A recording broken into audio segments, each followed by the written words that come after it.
Eles acharam que poderiam me apagar da minha própria vida, começando pela minha cadeira na mesa de jantar. Não imaginaram que eu usaria os alicerces que eles tentaram roubar para construir a ruína deles. Se essa história já te fisgou, aproveite para se inscrever no canal e comente aqui de qual cidade você está nos assistindo. A jornada só está começando. Meu mundo era uma sinfonia de vidro, aço e concreto, uma melodia que eu mesma compus. Eu era Helena Almeida, a mente por trás das estruturas que redefiniam o horizonte de São Paulo.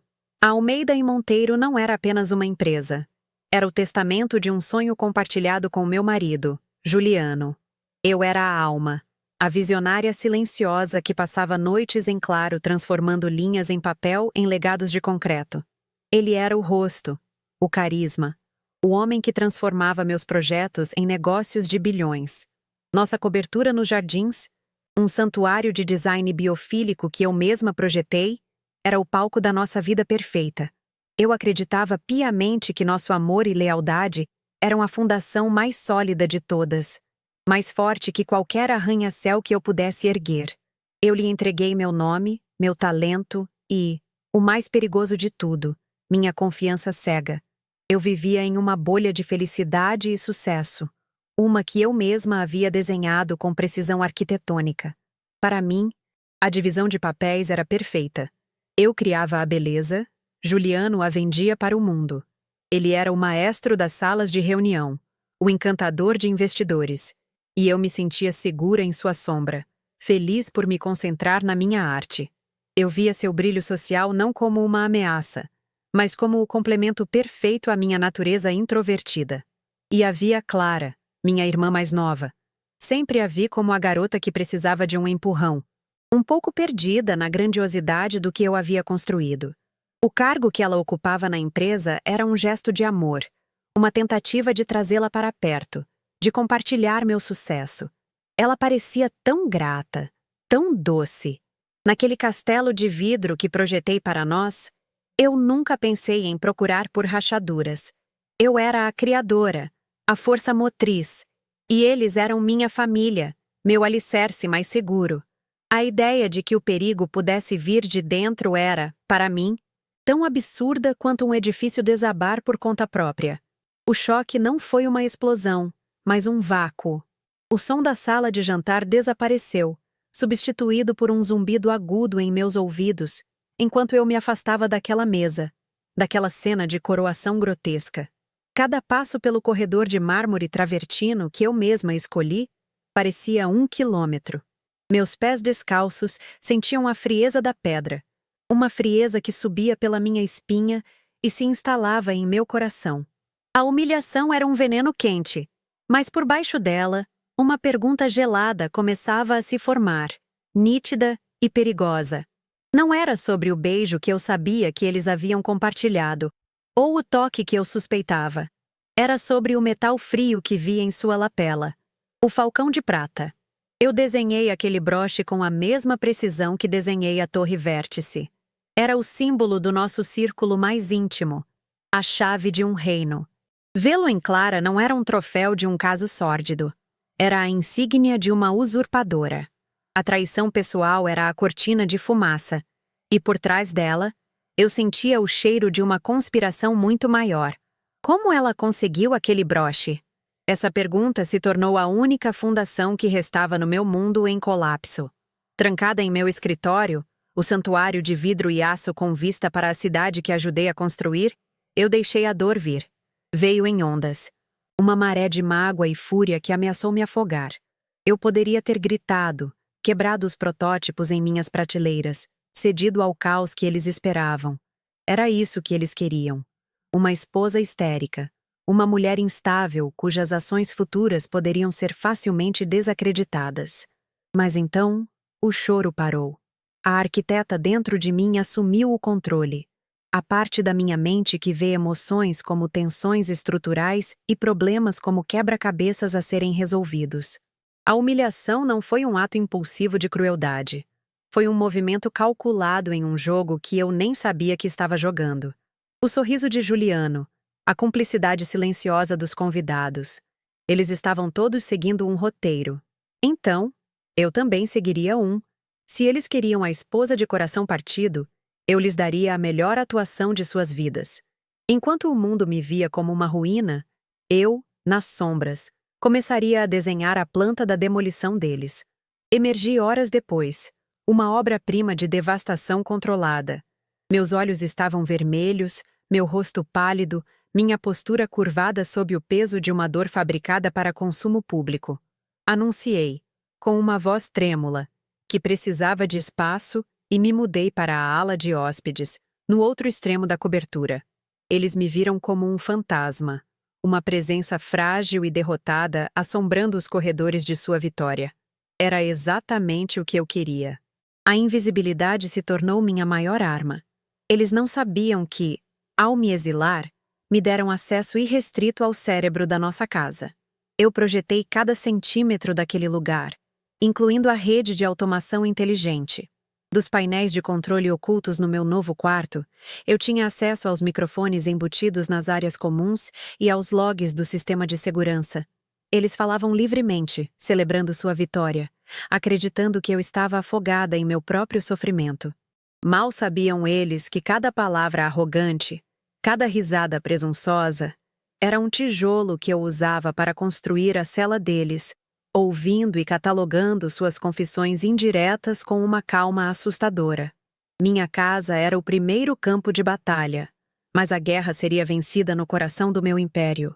Os servidores da Almeida e Monteiro. A arrogância de Juliano era sua maior fraqueza. Ele havia modernizado a interface da empresa, contratado uma nova equipe de TI, mas nunca se preocupou em limpar os sistemas legados. Ele não entendia de tecnologia. Ele apenas comprava a mais cara. Ele não sabia que, como arquiteta original da infraestrutura digital da empresa, eu havia construído backdoors para mim mesma, senhas de administrador que ninguém jamais pensou em revogar. Nas madrugadas, enquanto a cidade dormia e eles celebravam em minha cama, eu me conectava remotamente. Meu quarto era iluminado apenas pelo brilho azul do meu laptop, meus dedos voando pelo teclado. Eu me movia pelos diretórios esquecidos como um espectro, abrindo arquivos que não eram tocados há anos. E então, eu encontrei uma pasta criptografada, nomeada com o código de um projeto abandonado. Dentro dela, o começo de tudo: rascunhos de transferências de propriedade intelectual, estudos de viabilidade para a venda de meus projetos e, o mais condenatório de tudo, uma cópia da minha assinatura digital, perfeitamente forjada. A tela do computador parecia um abismo, e as evidências me encaravam de volta, frias e irrefutáveis. A traição era total, uma obra de arte da duplicidade. O caso, a humilhação, tudo era apenas a fachada decorativa de um golpe corporativo projetado para me apagar completamente. Eles não queriam apenas meu marido ou meu lugar à mesa. Eles queriam minha alma, meu legado, a essência do que eu havia construído. O plano deles era meticuloso: usar o caso para me pintar como emocionalmente instável, forjar minha assinatura para roubar meus projetos e, em seguida, me declarar mentalmente incompetente para assumir o controle total da empresa antes de vendê-la por partes. A escala da conspiração era vertiginosa, e uma onda de pavor gélido me percorreu. Eu era uma arquiteta, não uma espiã. Eu poderia encontrar as falhas estruturais, mas navegar pelo labirinto financeiro e legal que eles estavam construindo exigiria um tipo diferente de especialista. Eu não poderia fazer isso sozinha. Um nome surgiu em minha mente. Um bastião de integridade em um mar de tubarões. Kenji Tanaka, o chefe de contabilidade. Um homem que eu contratei por seu olhar implacável para os detalhes e sua aversão declarada ao charme superficial de Juliano. Era hora de recrutar meu primeiro aliado. A reunião com Kenji foi um exercício de precisão cirúrgica. Eu o convoquei para um café discreto em Pinheiros, longe dos olhos curiosos da Faria Lima. Não comecei com acusações ou súplicas desesperadas. Em vez disso, deslizei um único tablet pela mesa. Na tela, uma única linha de código de uma transferência de fundos para uma de nossas fornecedoras de aço, mas direcionada para uma conta nas Ilhas Cayman. Era uma anomalia pequena, quase imperceptível, mas para um homem como Candy, era como uma nota dissonante em uma sinfonia perfeita. Ele não precisava de contexto. Seus olhos se estreitaram, a mente dele já refazendo o caminho do dinheiro. Isso foi autorizado por Juliano. Ele murmurou, mais para si mesmo do que para mim. Eu apenas assenti, deixando o silêncio fazer o trabalho. Eu não estava pedindo a ele para acreditar em uma esposa traída. Eu estava apresentando a ele um quebra-cabeça. E eu sabia que sua integridade não o deixaria em paz até que ele o resolvesse. Ele me olhou e, pela primeira vez, vi a desconfiança que ele sempre teve de Juliano se solidificar em uma aliança silenciosa comigo.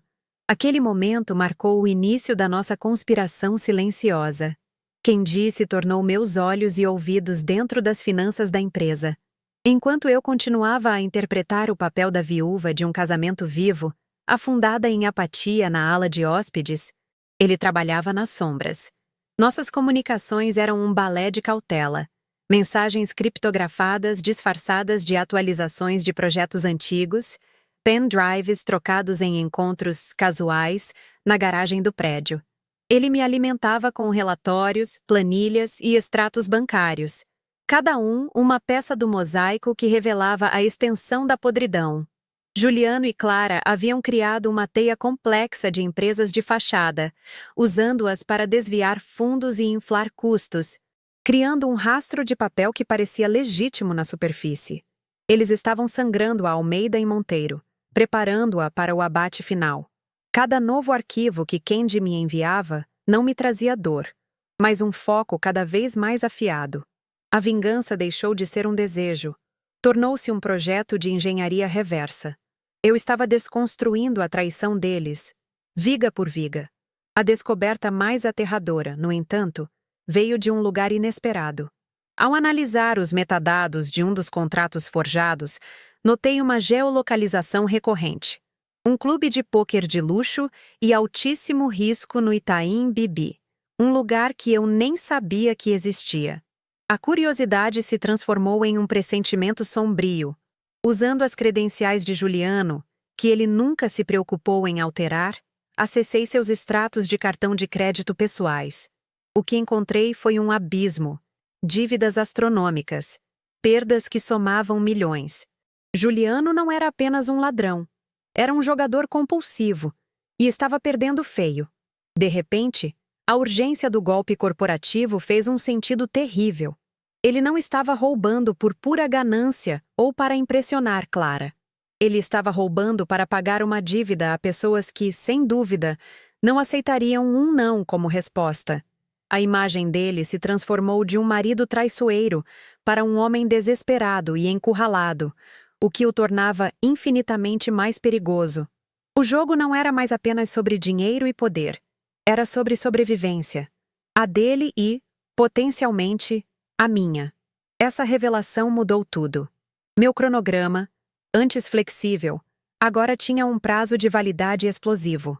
Eu não estava mais lutando apenas contra a arrogância de Juliano e a inveja de Clara. Havia um terceiro jogador na mesa, um credor invisível e impiedoso cuja paciência estava se esgotando. Candy confirmou minhas suspeitas ao rastrear pagamentos desesperados de Juliano para uma holding que pertencia ao nosso maior concorrente, a construtora Impetus. Eles não eram apenas agiotas.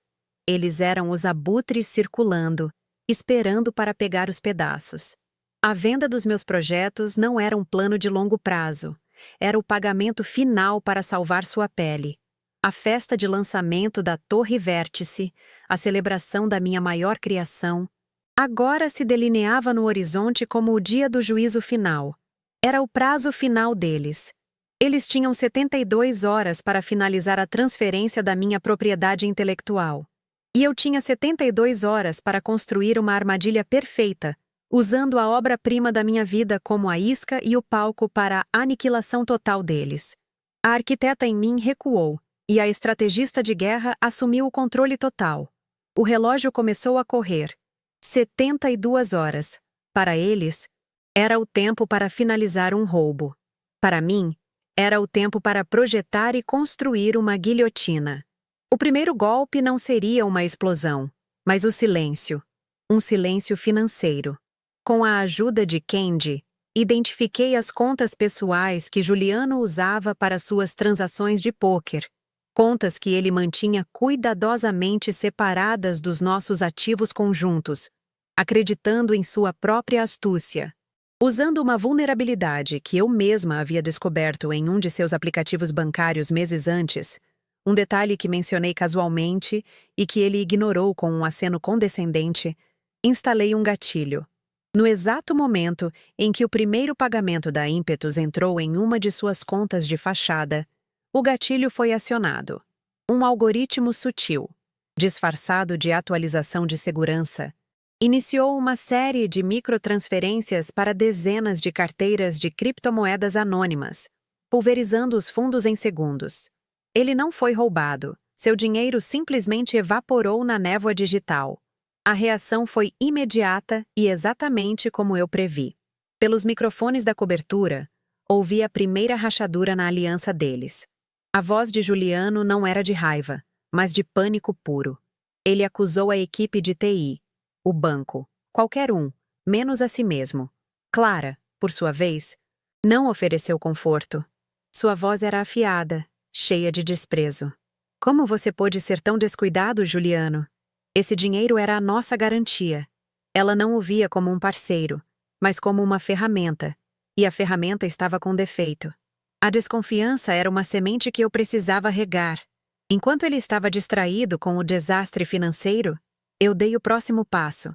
Enviei um e-mail anônimo para Clara, de um servidor encriptado, contendo apenas um anexo: o extrato de uma conta secreta que Juliano mantinha, uma que nem mesmo ela conhecia, com um saldo modesto, mas significativo. A mensagem implícita era clara. Ele estava escondendo o dinheiro dela. Ele não confiava nela. A arquiteta em mim sabia que para demolir uma estrutura, você primeiro enfraquece as juntas que a mantêm unida. A paranoia floresceu no microclima tóxico da minha casa. As discussões se tornaram mais frequentes, sussurradas em cantos onde eles achavam que eu não podia ouvir. Juliano, pressionado por seus credores e agora financeiramente instável, tornou-se volátil. Clara, convencida de que ele a trairia no primeiro sinal de problema, começou a fazer seus próprios movimentos. Através das câmeras, eu a vi fazendo ligações discretas, falando em códigos. Candy confirmou minhas suspeitas. Ela estava contatando um advogado corporativo, provavelmente para garantir que, quando a poeira baixasse, a parte do leão fosse dela. Eles não eram mais uma equipe. Eram dois tubarões circulando o mesmo sangue na água, cada um esperando o outro piscar. Eu não precisava destruí-los. Eu só precisava dar-lhes as ferramentas e o motivo para que se destruíssem mutuamente. E eles estavam fazendo um trabalho espetacular. A arrogância deles era o solvente que dissolveria sua lealdade de papel. Enquanto a discórdia doméstica fervia, Candy trabalhava incansavelmente. Ele não era apenas um contador. Ele era um arqueólogo financeiro, escavando camadas de engano corporativo. Sua grande descoberta veio na forma de uma cláusula de seguro obscura, anexada a um dos contratos de fornecimento de aço para a Torre Vértice. A apólice era excessivamente cara e cobria cenários de falha estrutural quase impossíveis. O beneficiário não era a Almeida Monteiro, mas uma holding diretamente ligada à construtora Impetus. A verdade me atingiu com a força de uma parede de concreto. Eles não estavam apenas planejando comprar meus projetos. Eles estavam planejando sabotar minha obra-prima.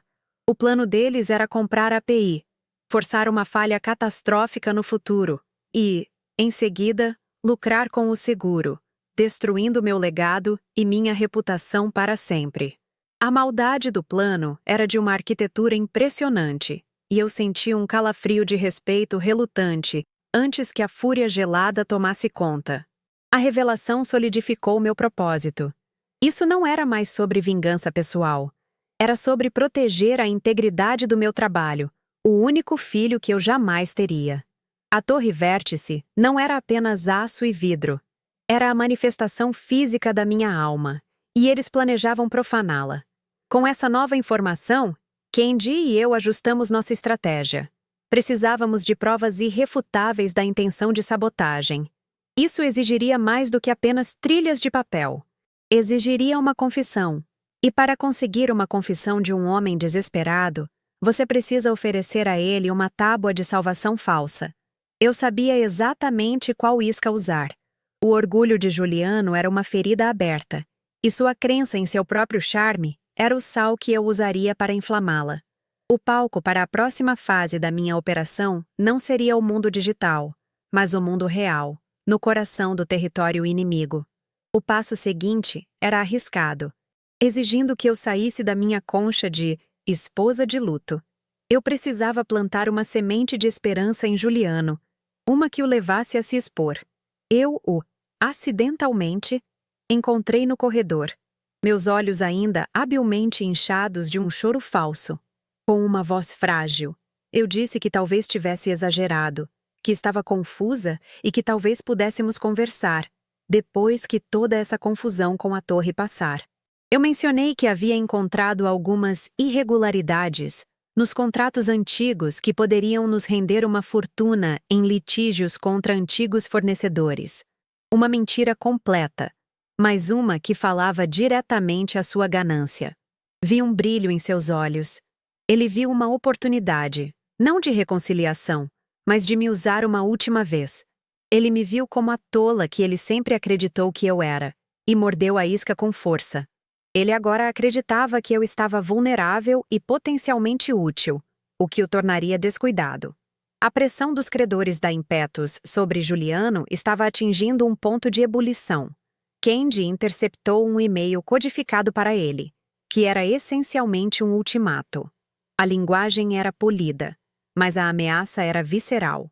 Eles queriam os códigos de transferência da propriedade intelectual da Torre Vértice antes do discurso de lançamento. Ou a parceria deles seria reavaliada de uma forma muito pública e prejudicial. O pânico de Juliano era palpável. Ele começou a cometer erros, deixando rastros digitais que antes teria escondido com cuidado. Ele acessou os arquivos do projeto de servidores inseguros, fez ligações apressadas de sua linha não criptografada. Ele estava sangrando informações, e eu e Kendi estávamos lá com baldes, coletando cada gota. Sua desesperação o estava tornando meu melhor recurso. Ele estava tão focado no incêndio à sua frente que não percebeu que estava encharcado de gasolina e que eu estava segurando o fósforo. Com Juliano distraído, meu foco se voltou para Clara. Ela era o elo mais fraco, movida não por desespero, mas por puro ressentimento e inveja. Eu sabia que a maior insegurança dela era ser vista como a outra, a substituta, e não a herdeira legítima. Decidi explorar isso. Usando um software de clonagem de voz que eu havia testado em projetos de automação residencial, clonei a voz de uma das secretárias de Juliano. Então, fiz uma ligação para a linha direta de Clara no escritório. A mensagem era simples e devastadora. Yerutir, Almeida. Só para confirmar o jantar do Sr. Monteiro com os investidores da Ímpetus e sua esposa esta noite. Ele pediu para garantir que você não fosse incomodada. A menção de esposa foi a facada. Eu sabia que Juliano não tinha tal jantar, mas Clara não. A semente da dúvida que eu havia plantado sobre a lealdade dele agora tinha raízes venenosas. Ela acreditaria que ele estava prestes a cortá-la do acordo final, substituindo-a como havia me substituído. A reação de Clara foi ainda mais potente do que eu esperava. Ela não confrontou Juliano. Em vez disso, ela agiu. Kendi me alertou que ela havia feito uma consulta urgente com o departamento jurídico, solicitando cópias de todos os acordos de parceria e cláusulas de controle acionário em meu nome e no de Juliano. Ela estava procurando uma brecha, uma maneira de se proteger e, potencialmente, tomar o controle de ambos. Sua traição agora tinha um novo alvo. A aliança deles, forjada na ganância, estava se desfazendo sob o peso da desconfiança mútua. Eles estavam tão ocupados se observando que não estavam mais me observando. Eu não era mais a rainha deposta e frágil. Eu era o tabuleiro de xadrez em que eles estavam jogando, e eu estava prestes a virá-lo de cabeça para baixo, espalhando suas peças inúteis pelo chão. Meu próximo movimento foi garantir a prova definitiva. Eu sabia que Juliano, acreditando que eu estava emocionalmente vulnerável e buscando reconciliação, estaria mais propenso a falar. Eu o abordei novamente, desta vez em nosso antigo quarto, o coração do nosso império desmoronado. Com lágrimas nos olhos, lágrimas de uma atriz no papel de sua vida, eu lhe disse que estava com medo, que as irregularidades que encontrei eram maiores do que eu pensava e que envolviam a ímpetos. Eu sugeri que talvez eles estivessem nos enganando. Era a isca perfeita. Para me tranquilizar, ele precisaria revelar parte de seu plano, minimizando-o, pintando-o como um movimento de negócios genial. O que ele não sabia era que o vaso de orquídeas na mesa de cabeceira, um presente que eu lhe dera anos atrás, agora continha um microfone de alta fidelidade, transmitindo cada palavra para um servidor seguro que apenas eu e Candy podíamos acessar. Ele confessou. Não tudo, claro, mas o suficiente. Com uma arrogância paternalista, ele admitiu que estava reestruturando-nos ativos para nos proteger de uma aquisição hostil, que a venda da PI para a Ímpetus era uma manobra temporária para alavancar um acordo melhor. Ele até mesmo zombou da minha ingenuidade, dizendo que eu nunca entendi o mundo dos negócios de verdade. Ele mencionou a dívida, disfarçando-a como capital de risco agressivo. E o mais importante, ele confirmou o prazo final. Tudo estaria resolvido na noite do lançamento da Torre Vértice. Cada palavra era uma pá de terra em sua própria cova. A gravação era cristalina, a arrogância em sua voz inconfundível. Eu tinha a arma fumegante. Agora, eu só precisava construir o palco perfeito para dispará-la. Um palco que o mundo inteiro estaria assistindo. Com a gravação em mãos, a fase de coleta de provas estava quase completa. O que restava era a logística da execução. Candy e eu passamos as últimas 48 horas em um frenesi de atividade silenciosa e coordenada. Ele preparou um dossiê digital completo, vinculando as transações financeiras, os e-mails interceptados, os contratos fraudulentos e a gravação de áudio em um pacote à prova de balas.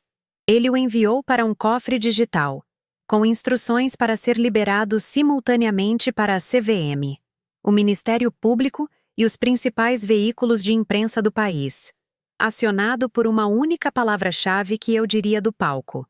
Minha parte era mais tátil. Eu precisava de acesso físico ao sistema de apresentação da festa de lançamento. A desculpa foi perfeita. Como a arquiteta principal, eu insisti em revisar pessoalmente o tour digital da torre, alegando que queria garantir que minha visão fosse perfeitamente representada. Ninguém ousou questionar. Dentro da sala de controle de audiovisual da Torre Vértice, cercada por telas e consoles, senti uma calma que não experimentava há semanas. Era o meu elemento. O técnico de plantão, um jovem que eu mesma havia recomendado para o cargo, me viu como a lenda, a criadora do espaço em que ele trabalhava. Ele me deu acesso total, com reverência. Enquanto fingia ajustar a iluminação e as transições do vídeo oficial, eu inseri um pequeno drive USB em uma porta de serviço. Nele, não havia um vírus, mas um cavalo de Troia. Um programa que permitiria a Candy, de seu próprio escritório a quilômetros de distância, assumir o controle total do telão de LED de 20 metros de altura, que serviria como pano de fundo para o discurso triunfante de Juliano. A armadilha estava armada. Cada cabo, cada pixel, cada linha de código agora respondia a mim. Nas horas finais antes da festa, a tensão na cobertura era quase insuportável. Juliano estava eufórico, ensaiando seu discurso na frente do espelho, o predador prestes a desfrutar de sua matança. Clara estava silenciosa e observadora, seus olhos se movendo entre mim e Juliano, uma cobra pronta para dar o bote em qualquer um que mostrasse fraqueza. E eu me movia entre eles como um fantasma, a personificação da derrota. Escolhi meu vestido com cuidado, um modelo preto, Simples, elegante, quase fúnebre. Era o luto perfeito. Luto pelo meu casamento, pela minha família, pela mulher ingênua que eu costumava ser.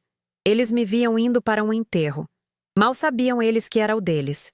Ao sair do meu quarto, dei uma última olhada no meu reflexo. A mulher que me encarava não era uma vítima. Era uma arquiteta.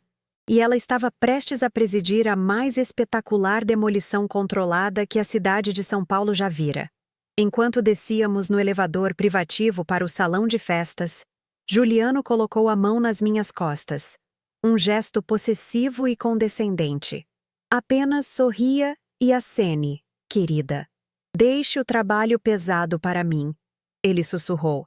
Seu hálito cheirando a uísque caro e vitória prematura. Eu lhe dei um sorriso pequeno e trêmulo, a performance final da esposa quebrada. Mas por dentro, eu estava em um silêncio absoluto. Era a calma que um engenheiro de demolição sente segundos antes de apertar o botão. Eu havia verificado cada cálculo, posicionado cada carga explosiva, revisado cada planta. A estrutura da traição deles, que parecia tão imponente e inabalável, tinha falhas fatais.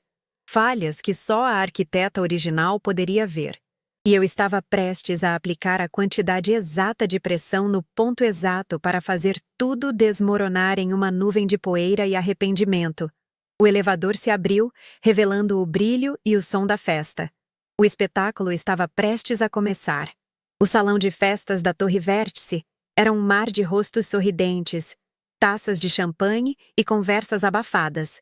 Um ecossistema de poder e influência que eu mesma havia ajudado a cultivar. No centro de tudo, Juliano brilhava, o sol em torno do qual todos os planetas menores orbitavam. Ele apertava mãos, contava piadas, seu carisma uma arma de alto calibre. Clara estava ao seu lado, um acessório deslumbrante em seda esmeralda, seu sorriso tão afiado quanto um caco de vidro. Eles eram a imagem do casal poderoso, os novos reis da cidade. Para todos ali, eu era a nota dissonante, a sombra no canto, a esposa trocada e esquecida. Ninguém notou a calma em meus olhos. Ninguém viu a arquiteta fazendo sua inspeção final antes da demolição. Eles viam uma mulher de luto. Estavam prestes a conhecer a viúva negra. A primeira onda de choque não foi visível para a multidão, mas eu a senti através da minha conexão com Kendi. Ele me enviou uma mensagem de uma única palavra: iniciado. Nos bastidores financeiros, a primeira fase do nosso plano entrou em ação.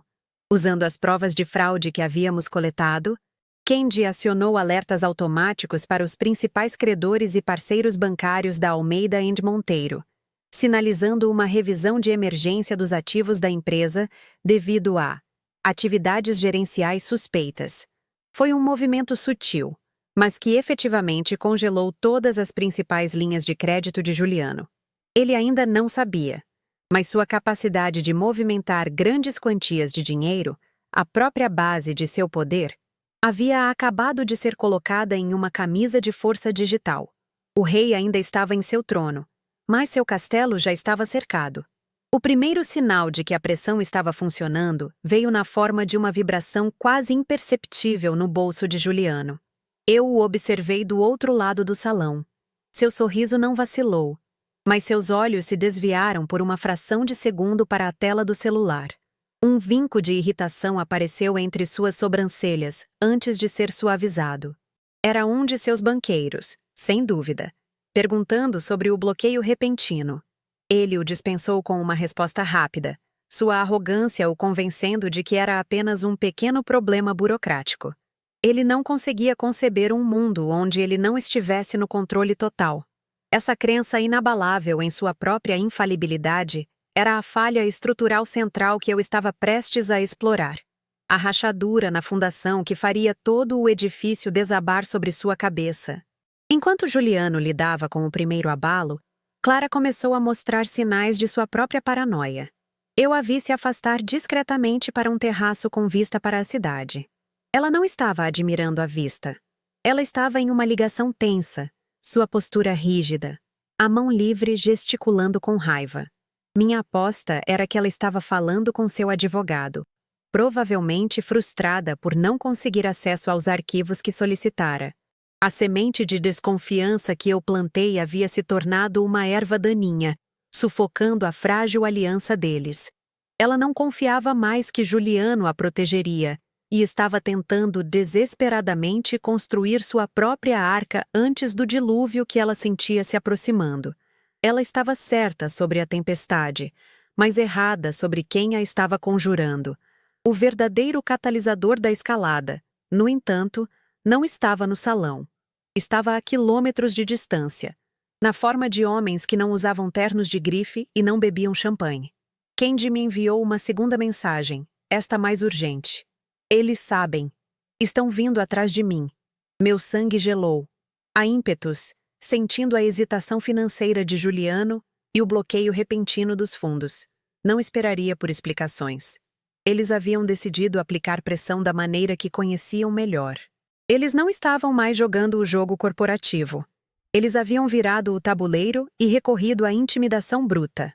Eles rastrearam a origem da anomalia financeira até o departamento de Kendi. Em sua lógica brutal, ele era o problema, e eles estavam indo resolvê-lo. Por um momento paralisante, o peso do que eu havia feito me atingiu. Eu tinha colocado um bom homem, um homem de família, na mira de criminosos. A vingança parecia um luxo distante em comparação com a segurança de um inocente. Eu liguei para Kendi, minha voz um sussurro urgente. Saia daí agora, Kendi. Leve sua família para o local seguro que combinamos. Não discuta, apenas vá. Houve uma pausa. E então, sua voz veio, firme, desprovida de pânico. Eles não vão me encontrar, Helena. Eu já estou em movimento. Mas eles estão bravos. Estão caçando. Eles vão vir atrás de você em seguida. Eles sabem que Juliano perdeu o controle. Ele estava certo. A fera havia sido ferida. E agora estava se voltando contra seu mestre. E contra qualquer um que estivesse em seu caminho. Meu plano de uma execução elegante e pública estava se desintegrando. A situação estava se tornando perigosamente fluida. Os homens da ímpetus no salão, aqueles que eu havia identificado como os credores disfarçados de investidores, começaram a se mover. Eles não estavam mais relaxados. Seus olhos varriam a multidão, não com o interesse de convidados, mas com a precisão de predadores procurando por uma fraqueza. Eles estavam se comunicando silenciosamente, seus olhares se cruzando, suas posturas mudando.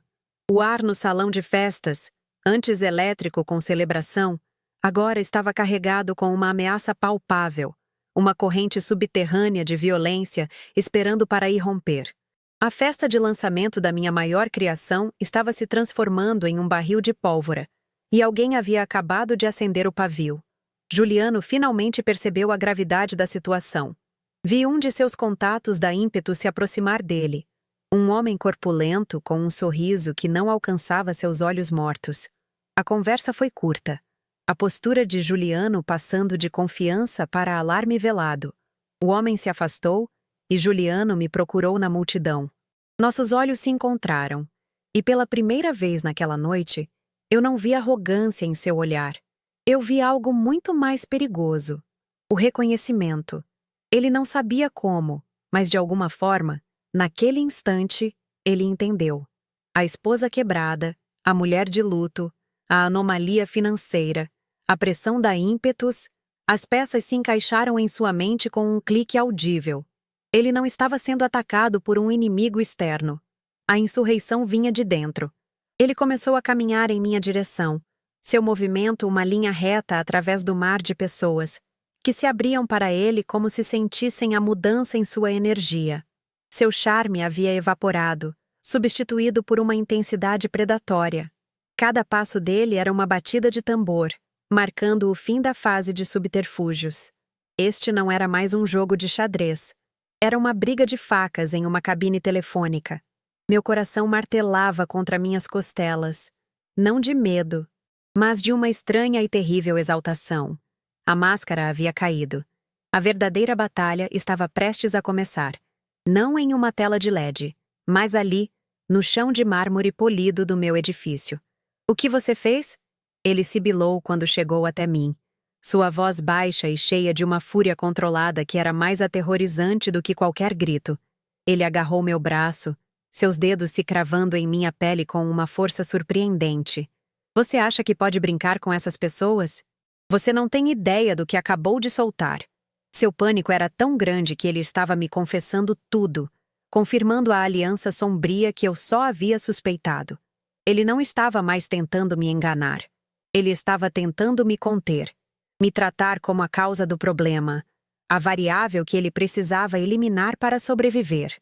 Eu apenas protegi o que é meu. Juliano, eu respondi, minha voz perfeitamente calma, o que pareceu enfurecê-lo ainda mais. O contraste entre sua agitação e minha serenidade era a prova final para ele. Você vai consertar isso, ele ordenou, me puxando para um corredor de serviço, longe dos olhos curiosos. Você vai ligar para quem quer que esteja te ajudando e vai reverter tudo. Agora, atrás dele, vi 2 dos homens da ímpetus nos seguindo, seus passos silenciosos e deliberados. Eles não eram seguranças do evento, eram seus capangas. A armadilha não era mais para ele, era para mim. O corredor de serviço era frio e mal iluminado, o zumbido das unidades de ar-condicionado substituindo a música da festa. A realidade da minha situação me atingiu com força total. Eu havia subestimado o quão rápido e brutalmente eles escalariam. Meu plano dependia de controle, de tempo, de um clímax orquestrado. Mas o desespero deles havia rasgado meu roteiro. Não há nada para reverter, eu disse, tentando ganhar tempo, minha mente correndo, analisando o ambiente, procurando por uma saída, uma vantagem arquitetônica que só eu conheceria. Eu projetei aquele corredor. Eu conhecia cada conduíte, cada painel de acesso. Errado, disse Juliano, um sorriso feio se espalhando por seu rosto enquanto os 2 homens bloqueavam a saída atrás de mim. Você vai fazer uma ligação, e depois você vai tirar umas férias. Um longo descanso. Você parece muito estressada ultimamente, querida. Nós vamos cuidar de tudo enquanto você estiver fora. A ameaça era clara como cristal. Eles iam me fazer desaparecer. A declaração de incompetência mental não seria mais apenas um documento legal. Seria uma realidade forçada. Eles me internariam, me silenciariam permanentemente enquanto saqueavam o que restava do meu império. Foi o momento do quase fracasso, o ponto em que a estratégia meticulosa encontra a violência caótica. Por um segundo, eu era apenas uma mulher encurralada em um corredor por 3 homens muito perigosos.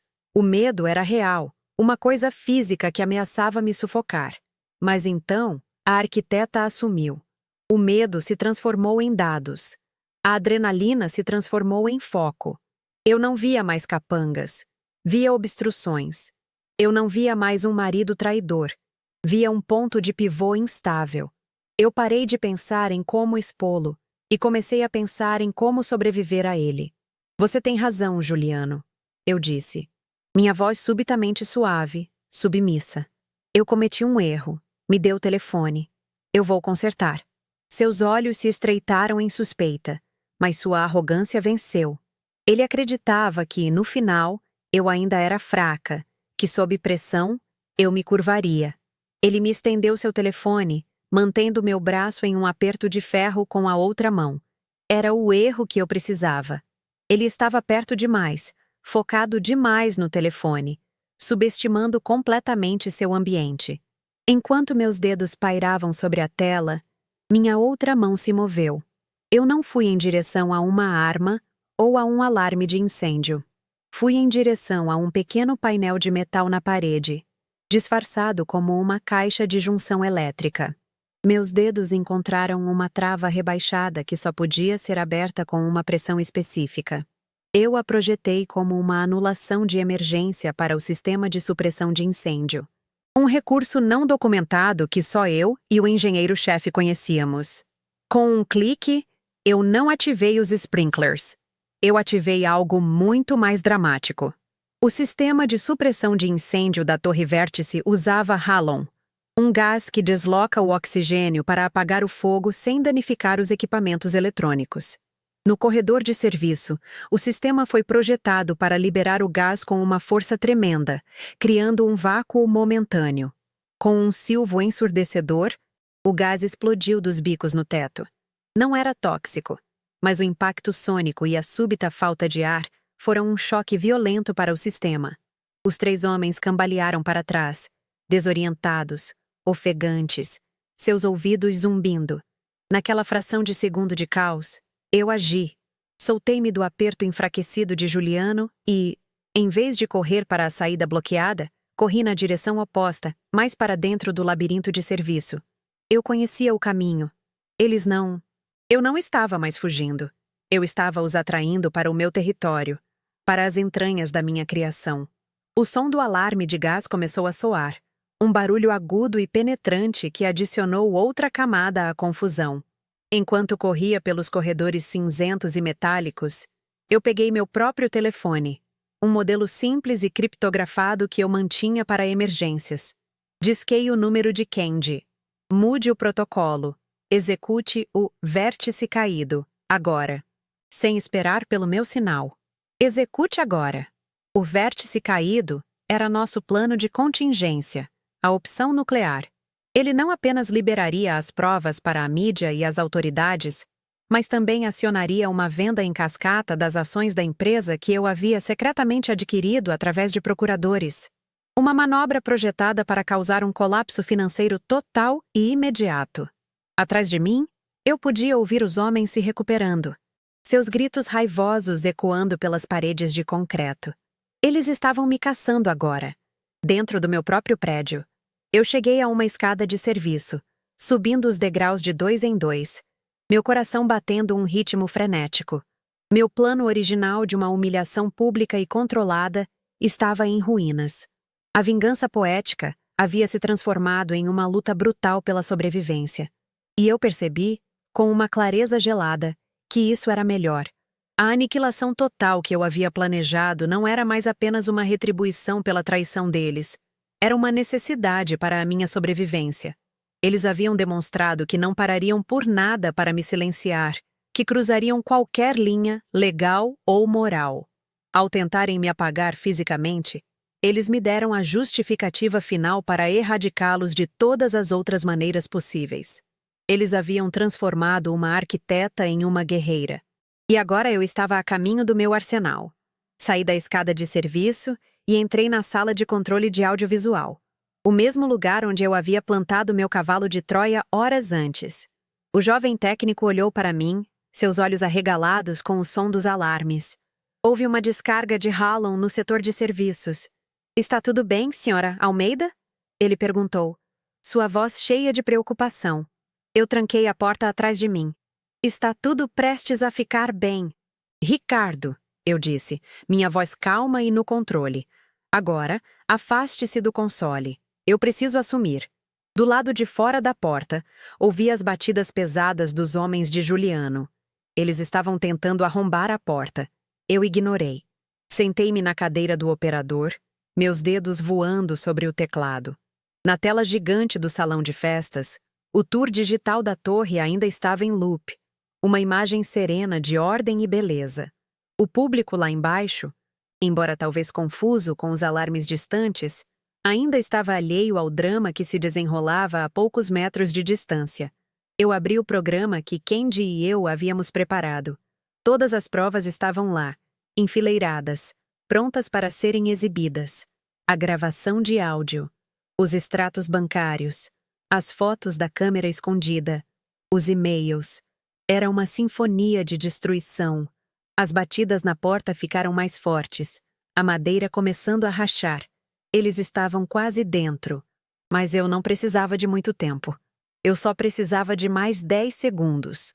Com um único clique, eu desviei o feed do tour digital. A tela no salão de festas ficou preta por um instante. Um momento de silêncio expectante que capturou a atenção de todos. E então, a primeira imagem apareceu. Não era um gráfico financeiro ou um documento legal. Era o rosto de Juliano, contorcido de raiva, capturado pela câmera de segurança do corredor de serviço segundos antes. E abaixo, em letras maiúsculas e brancas, A primeira linha da minha nova apresentação. A verdadeira fundação da Almeida em Monteiro.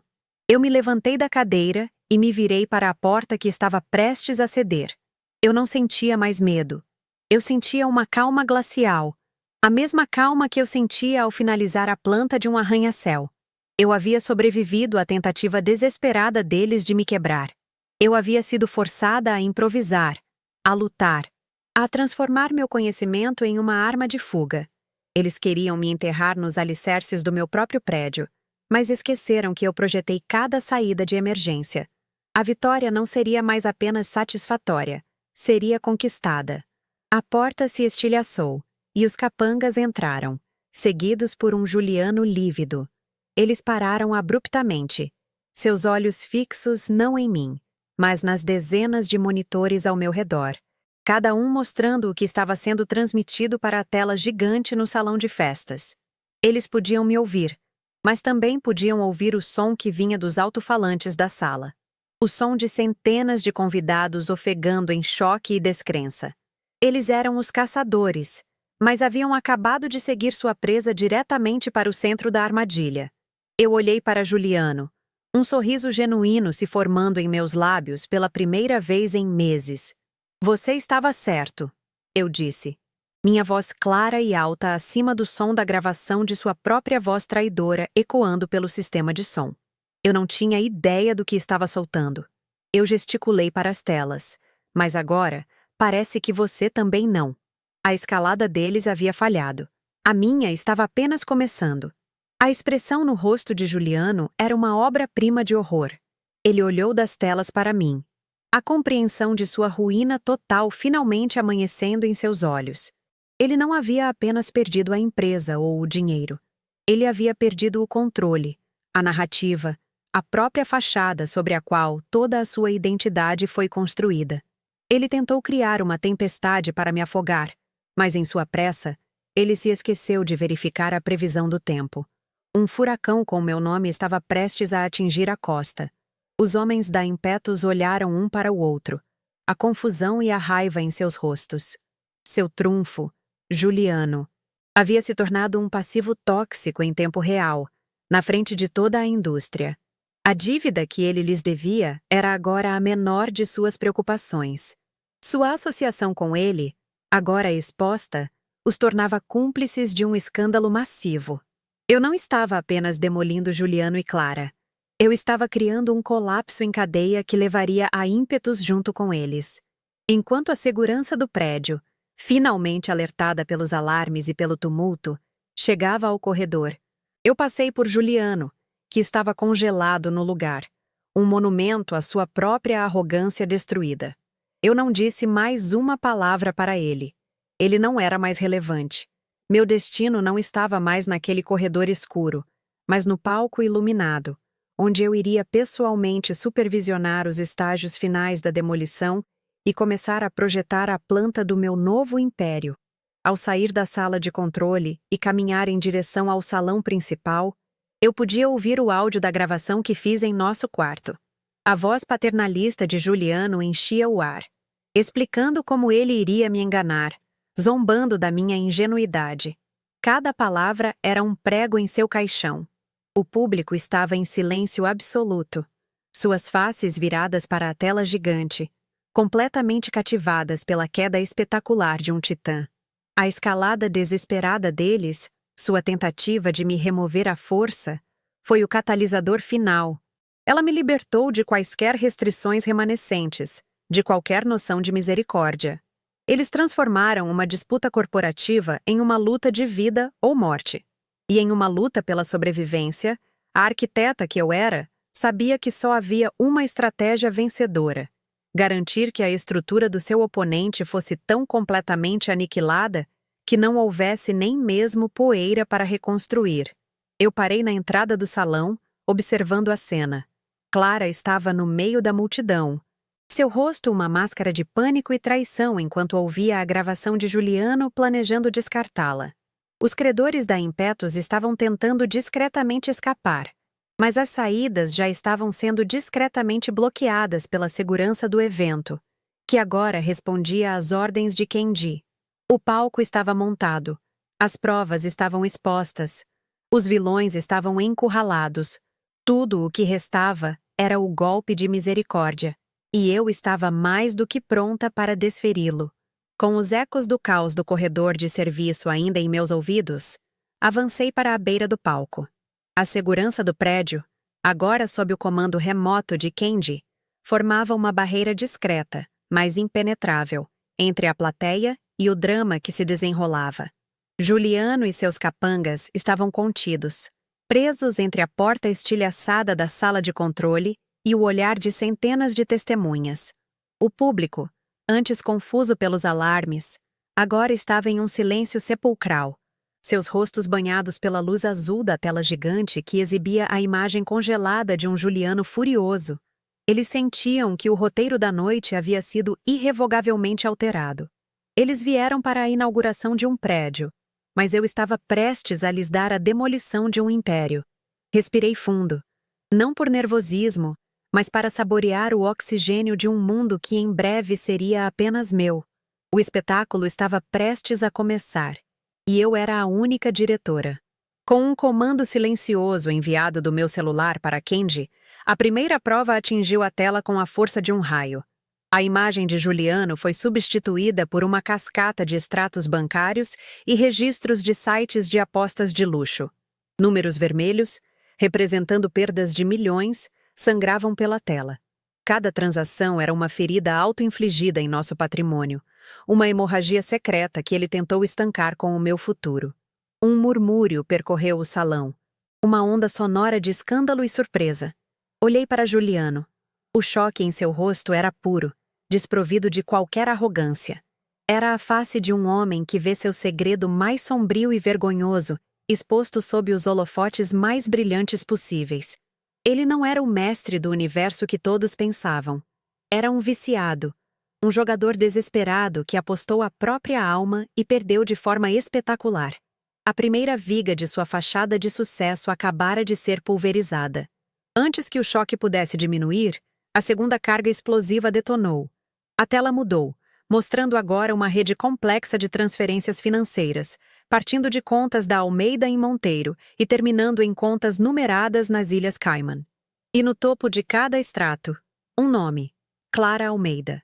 O foco do salão se deslocou para a minha irmã, que parecia ter encolhido dentro de seu vestido esmeralda. Seu rosto, antes uma máscara de superioridade, agora era um estudo em pânico puro.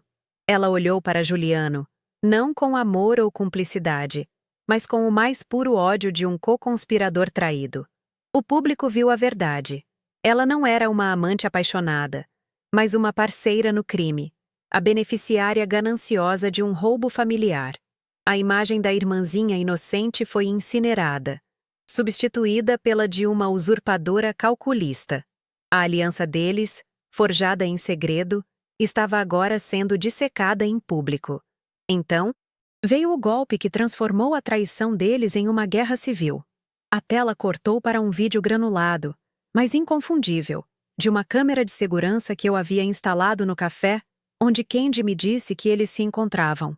Ali estava Clara, sentada em uma mesa com os homens da construtora Ímpetus, os mesmos homens que agora a observavam da primeira fila com olhos de gelo. A legenda na tela transcrevia suas palavras, sua voz nítida pelo áudio que eu capturei. Assim que Juliano transferir a propriedade intelectual, ele se torna um passivo. Nós o removemos, e eu assumo o controle total. Ele é emocional demais. Olhei para Juliano. A compreensão o atingiu como um golpe físico. Ele não estava apenas sendo exposto por mim. Ele estava sendo traído por ela, a mulher por quem ele havia arriscado tudo. A incredulidade em seu rosto se transformou em uma fúria vulcânica, dirigida inteiramente a ela. Para o golpe de misericórdia, eu usei a própria voz dele como a arma final. O vídeo de Clara desapareceu, substituído por um equalizador de áudio pulsante. E então, a gravação que fiz em nosso quarto preencheu o silêncio.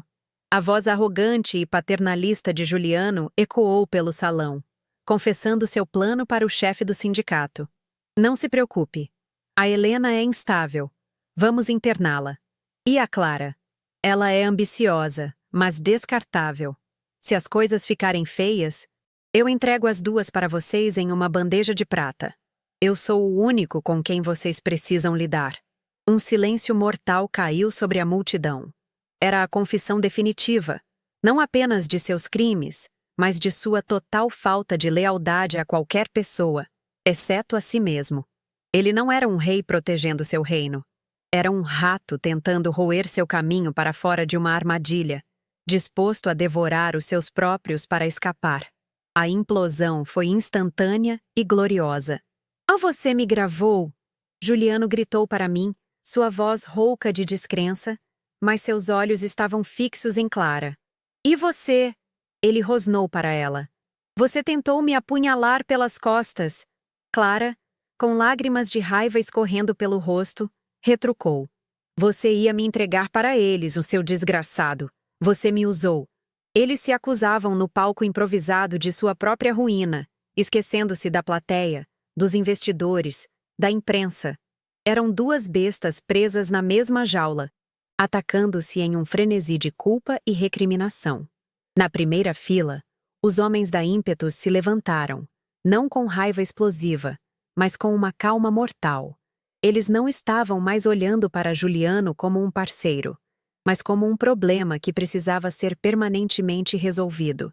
A aliança deles, construída sobre a minha ruína, havia se consumido em chamas. Enquanto a segurança avançava para conter o caos, eu caminhei calmamente até o púlpito. O microfone zumbiu por um momento antes de minha voz, firme e clara, cortar o tumulto. "Boa noite. Meu nome é Helena Almeida, e como vocês acabaram de testemunhar, houve uma tentativa hostil de tomada de controle da minha empresa, orquestrada por meu marido e minha irmã." Eu fiz uma pausa, deixando o peso daquelas palavras assentar. O que eles não sabiam é que, como arquiteta desta empresa, eu projetei suas fundações. E eu incluí uma cláusula de controle acionário dormente, que me concede poder de veto absoluto em caso de comprovada má conduta gerencial. Essa cláusula foi ativada há 10 minutos. Olhei para os rostos chocados dos investidores. Todas as transações fraudulentas foram revertidas. E todas as provas que vocês viram foram transmitidas em tempo real para a CVM e o Ministério Público. O cheque-mate estava completo. Enquanto Juliano era arrastado para fora, gritando ameaças vazias, e Clara era levada em um estado de colapso histérico, eu permaneci no palco. Eu não sentia euforia, nem mesmo ódio. Sentia a calma satisfatória de um arquiteto que vê sua estrutura mais complexa resistir perfeitamente ao teste de estresse mais violento. Eu não havia apenas exposto a traição deles. Eu havia usado a lógica, a lei e o design para desmantelá-la peça por peça, até que nada restasse.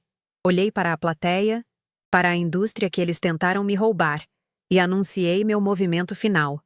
A Almeida em Monteiro está dissolvida. A partir de hoje, damos as boas-vindas a Almeida Arquitetos. Eu estava sozinha no palco, sob a luz dos holofotes, não como uma rainha destronada, mas como a fundadora de um novo império, construído sobre as ruínas daqueles que ousaram tentar apagar o meu lugar. Te está gostando esta história? Deixa um like e suscríbete ao canal. Agora continuamos com o vídeo. As luzes do palco pareciam mais brilhantes. O silêncio do salão mais profundo.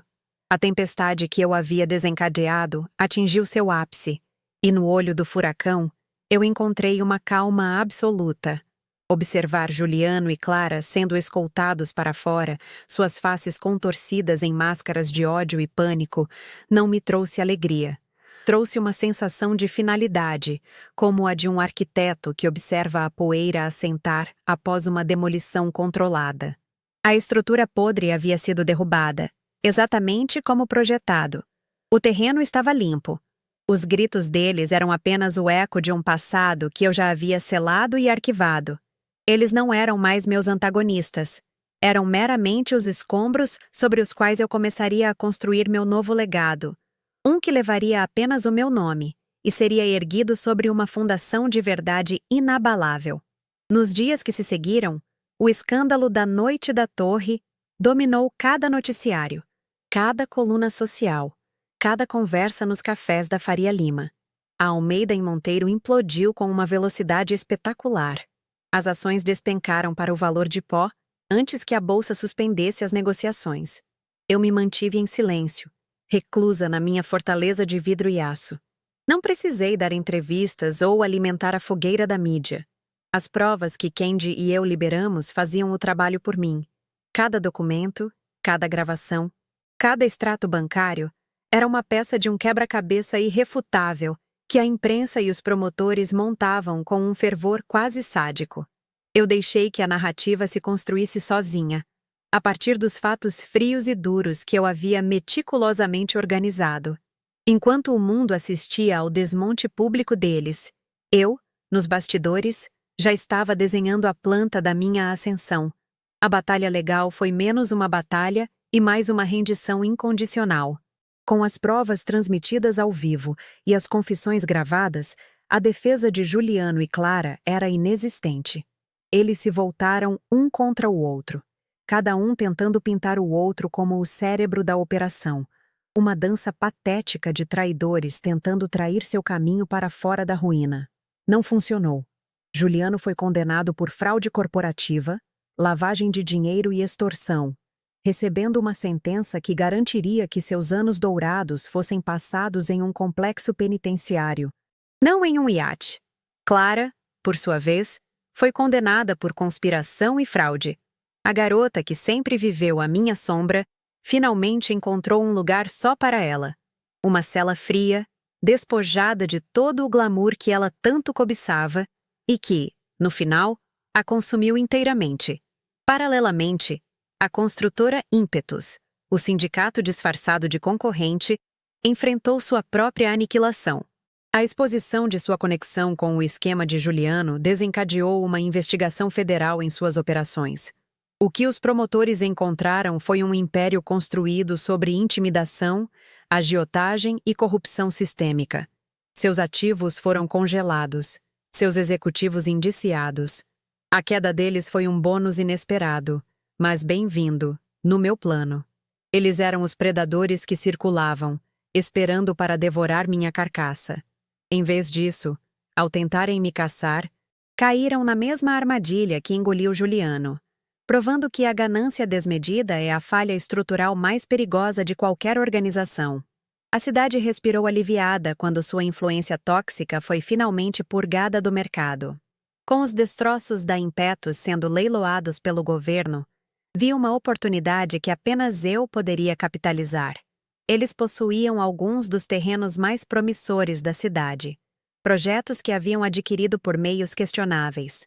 Usando o capital que eu havia protegido e a nova linha de crédito impecável que a minha reputação restaurada me garantiu, eu participei do leilão, não como uma concorrente, mas como a única compradora viável. Adquiri seus melhores ativos por uma fração de seu valor de mercado, absorvendo não apenas seus projetos, mas também seus melhores engenheiros e planejadores, que estavam ansiosos para trabalhar sob uma liderança íntegra. Não foi uma aquisição hostil, foi uma assimilação. Eu peguei as peças quebradas do império deles e as usei para fortalecer as fundações do meu. O ato final da minha transformação foi simbólico, mas necessário. Em uma reunião silenciosa com minha nova equipe jurídica, assinei os papéis que oficialmente dissolviam a Almeida em Monteiro. O nome que um dia representou um sonho compartilhado, agora estava manchado pela traição e pela vergonha. Vê-lo desaparecer da junta comercial foi como fechar a última página de um livro doloroso. Em seu lugar, um novo nome surgiu: Almeida Arquitetos.